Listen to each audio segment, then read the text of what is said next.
क्या आप यूएसए की एलएलसी बनाने के बारे में सोच रहे हैं? और स्पेशली अगर आप पाकिस्तान में रहते हैं लेकिन यूएस के अंदर आप बिज़नेस स्टार्ट करना चाह रहे हैं, तो उसके लिए आप एलएलसी बना रहे हैं, तो ये वीडियो आपने लाजमी देखनी है। ये वीडियो आपका बहुत सारा टाइम, पैसे और लीगल मसलों से आपको बचा लेगी। क्योंकि अगर आप एक छोटी सी गलती कर देते हैं तो आपको वो गलती हज़ारों डॉलर की पेनल्टी लगा सकती है।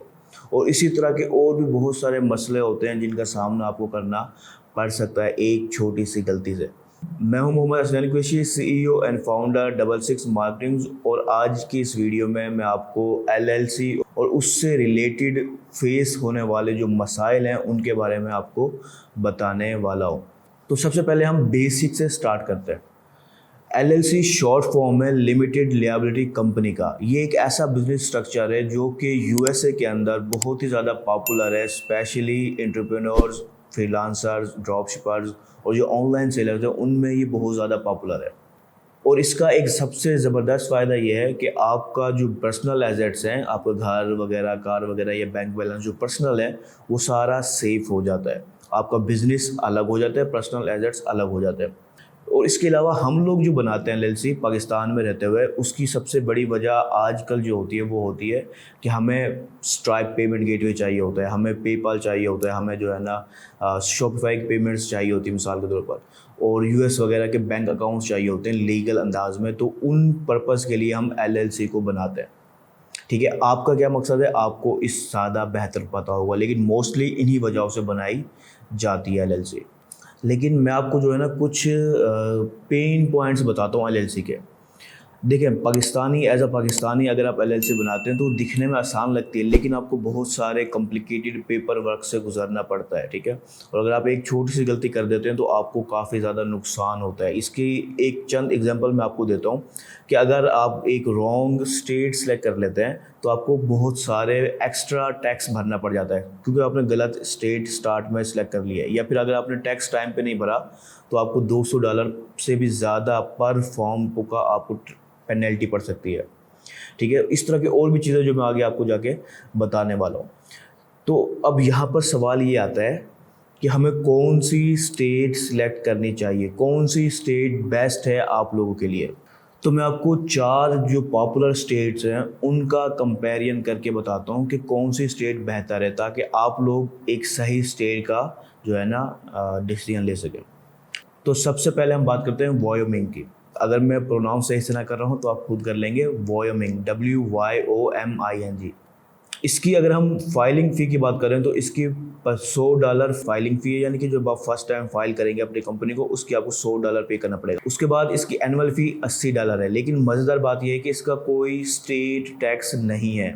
आप लोगों को ये चीज़ मालूम होगी, उम्मीद करता हूँ। अगर नहीं मालूम तो मैं आपको बता देता हूँ कि यूएस के अंदर डबल टैक्स आपको भरना पड़ता है। एक स्टेट टैक्स होता है, दूसरा फेडरल टैक्स होता है। ठीक है, लेकिन ये जो स्टेट है वायोमिंग की, इसका एनुअल कोई सेल्स टैक्स नहीं है। ठीक है, आपको इस स्टेट टैक्स का नहीं भरना पड़ेगा अगर आप इसमें एलएलसी बनाते हो तो। और इसकी एक और ख़ास चीज़ ये है कि ये आपको प्राइवेसी प्रोटेक्शन देती है। ठीक है, अगर आप एक जो है ना एक एलएलसी चाहते हैं प्लस प्राइवेसी भी चाहते हैं अपने अकाउंट्स की, अपने डाटा की, एलएलसी के अंदर जो डाटा है, तो ये वायोमिंग की जो स्टेट है ये आपको वो प्राइवेसी प्रोवाइड करती है। उसके बाद दूसरी स्टेट है डेलावेयर की। ठीक है, अब इसकी जो फाइलिंग फ़ी है वो $90 है। ठीक है, और इसका एक और फ़ी होती है, वो एनुअल फ्रेंचाइज टैक्स के नाम से ये चार्ज करता है। वो $300 फ्रेंचाइज टैक्स लेता है। उसके बाद सेल्स टैक्स वगैरह भी अलग से चार्ज करेगा। डेलावेयर को बताने का सबसे बड़ा मकसद ये है कि ये जो डेलावेयर की जो स्टेट है, इसकी जो एलएलसी है वो हाईली ट्रस्टेड होती है बैंक्स और इन्वेस्टर्स के लिए। अगर आप जो है ना एक ऐसी कंपनी बनना चाहते हैं ताकि आप इन्वेस्टमेंट्स ले सकें, या फिर जो है ना आप बैंक्स अकाउंट्स, अच्छे बैंक अकाउंट्स ओपन कर सकें, तो इस स्टेट का एलएलसी बहुत ही ज़्यादा फ़ायदेमंद होती है। उसके बाद तीसरी जो स्टेट है वो है न्यू मैक्सिको। इसकी फाइलिंग फ़ी $50 है। और मज़ेदार बात यह है कि इसका कोई एनुअल फीस वगैरह या टैक्स वगैरह नहीं है। और इसकी एक और ख़ास बात यह है कि ये आपको गुमनाम एलएलसी बनाने की भी इजाज़त देती है, यानी कि आप ऐसी एलएलसी बना सकते हो जिसका डाटा पब्लिकली अवेलेबल नहीं होगा, जैसे कि मैंने आपको ऊपर बताया था वायोमिंग स्टेट का, उसका भी यही है, इसका भी यही है। अगर आप एक ऐसी एलएलसी बनाना चाहते हैं कि आप एलएलसी बनाएं, उसके पास जो मोटे मोटे फ़ायदे हैं उसको इस्तेमाल करें, बाकी भूल जाएं, तो ये वो एलएलसी आपके लिए साबित हो सकती है। उसके बाद चौथी जो स्टेट है वो है फ्लोरिडा की। इसकी फाइलिंग फ़ी $125 है। उसके अलावा 138 एक डॉलर इसकी सालाना फ़ीस भी है। इसका भी फ़ायदा वही है, सेम है जैसे डेलावेयर का था, कि इसकी बैंकिंग के लिहाज से आपको ये बहुत ही ज़्यादा ट्रस्टेड एलएलसी होती है। ठीक है, तो मैंने आपको 4 स्टेट बताई हैं। मैं अब थोड़ा सा ना ब्रेक डाउन कर देता हूँ कि अगर आप चाहते हैं, स्पेशली अगर आप पाकिस्तान से या इंडिया वगैरह से आप बना रहे हैं, तो अगर आप चाहते हैं कि एक सस्ती मिल जाए आपको एलएलसी, एक कम कॉस्ट में आप बना सकें, तो आपके लिए वायोमिंग और न्यू मैक्सिको काफ़ी अच्छा ऑप्शन रहेगा। ठीक है, लेकिन अगर आप एक ट्रस्टेड एलएलसी बनाना चाहते हैं जिसको बैंक भी ट्रस्ट करें और जो है ना आप उसमें इन्वेस्टर्स वगैरह के टाइप की चीज़ों के लिए आपको ट्रस्टेड हो, तो फिर आपके लिए फ्लोरिडा या डेलावेयर की एलएलसी बनानी चाहिए। आपको एक चीज़ और बता दूं, ये 4 मैंने आपको बताई हैं, पर आप अपने खुद भी रिसर्च कर सकते हैं कि यूएसए की 50 स्टेट्स हैं, जो आपको बेस्ट लगे आपके फ़ायदे के लिहाज से आपने उस स्टेट को सिलेक्ट करना है। उस स्टेट को सिलेक्ट नहीं करना कि किसी और पर्सन ने आपको कहा और आपने वो टैक्स जो वो स्टेट सेलेक्ट कर ली, मैंने कहा आपने सेलेक्ट कर ली, ऐसा ना करें। आप खुद रिसर्च कर लें थोड़ी सी, कोई बात नहीं, आजकल चैट जीपीटी का ज़माना है, आप थोड़ी सी रिसर्च कर लें कि कौन सी स्टेट आपके लिए बेहतर है। ठीक है, फिर उस स्टेट की आपने एलएलसी बनानी है ताकि आप फजूल के फ़ीसों और फजूल के टैक्सों से बच सको। जो आपके लिए बेस्ट है वो आपने बनानी है। ठीक है, अब एक और बात और एक किस्म की वार्निंग है जो मैं आपको देना चाहता हूँ कि अगर आप एलएलसी बना रहे हैं तो इसका मतलब ये नहीं है कि आपने एक दफ़ा एलएलसी बना लिया आप उसको भूल जाएं। ठीक है, एक चीज़ समझ लें कि आपने गलतियाँ नहीं करनी, और ख़ास तौर पे ये गलतियाँ तो बिल्कुल भी नहीं करनी। मिसाल के तौर पे आपको एनुअल एक जो है ना उन्हें फ़ाइल सबमिट करवानी होती है। हर टैक्स की, हर स्टेट की अलग रिक्वायरमेंट होती है, वो जब भी आप स्टेट सेलेक्ट करेंगे आपने वो रिक्वायरमेंट चेक करनी है। अगर आप एनुअल रिपोर्ट सबमिट करना भूल जाते हैं तो आपकी एलएलसी डिसॉल्व भी हो सकती है। इसके अलावा अगर आप जो है ना आईआरएस का टैक्स फाइल करना भूल जाते हैं तो आपको 200 से $500 या उससे ज़्यादा की पेनल्टी भी लग सकती है।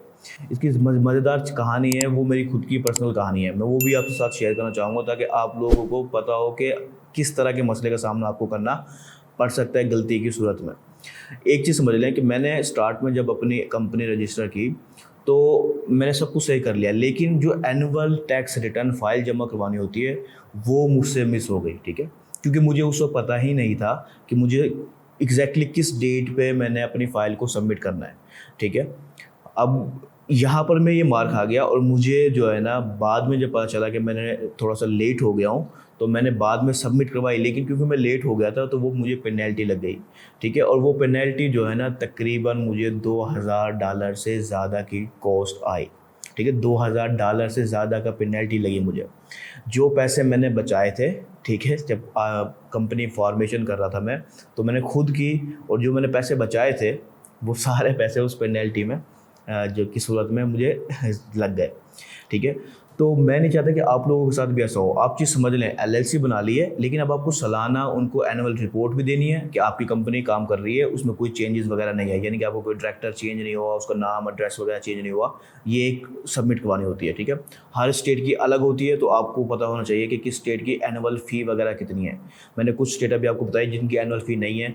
आप उन स्टेट की तरफ जाएंगे तो आपको एनुअल फ़ी नहीं देनी पड़ेगी, कोई एनुअल रिपोर्ट सबमिट नहीं करवानी पड़ेगी, लेकिन आप वो रिसर्च करेंगे अपने आप। जब आप वो रिसर्च कर लेंगे फिर आपने स्टेट सेलेक्ट करनी है।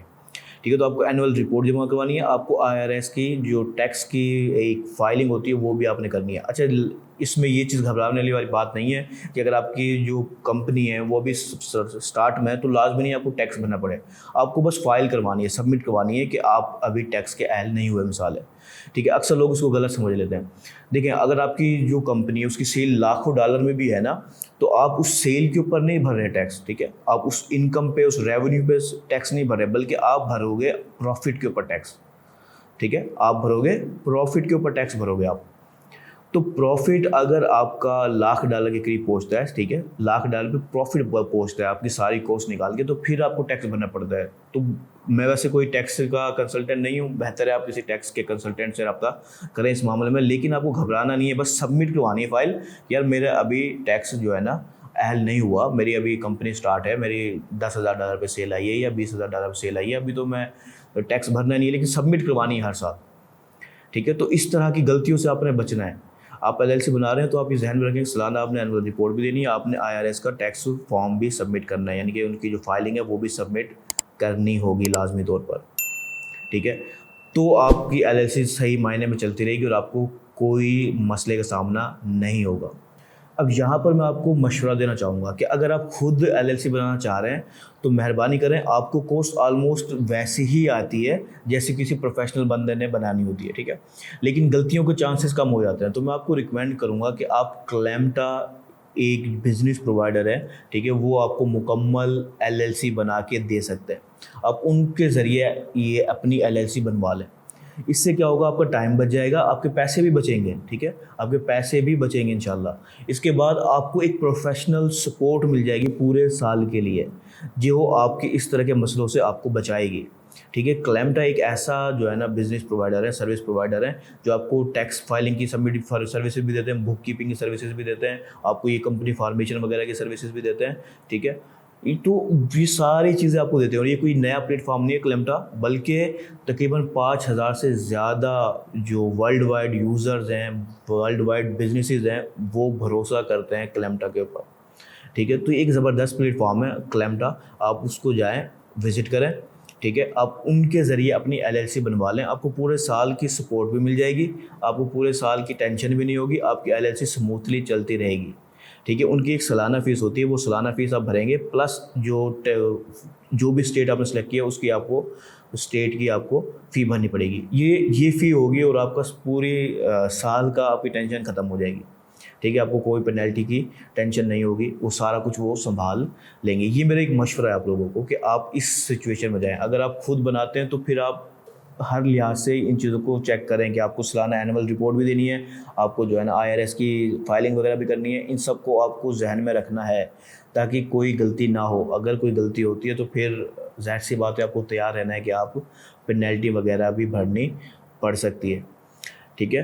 तो मेरा मशवरा, आप क्लेम्टा की तरफ चले जाएं, ठीक है, क्लेम्टा के ज़रिए अपने एलएलसी बनवा लें, या फिर अगर आप खुद बनाना चाहते हैं तो फिर अपने आप को दिमागी लिहाज से तैयार कर लें ताकि अगर कोई मसला हो तो आप उसके लिए प्रिपेयर हो, ठीक है। तो आज की इस वीडियो में मैं आपको इतना ही बताना चाहता था ताकि आप दिमागी तौर पर तैयार हों। अगर आप एलएलसी बनाने जा रहे हैं तो आपको इन सब चीज़ों का, इस ऊंच नीच वाली चीज़ों का पता हो अच्छे से कि आपको क्या क्या मसले सामना करना पड़ सकता है या किस तरह से आप अपने टाइम और पैसे को बचा सकते हैं। यही चंद चीज़ें थी जो मैं आपको आज की इस वीडियो में बताना चाहता था। तो मिलते हैं अपनी नेक्स्ट वीडियो में, तब तक के लिए अल्लाह हाफ़िज़।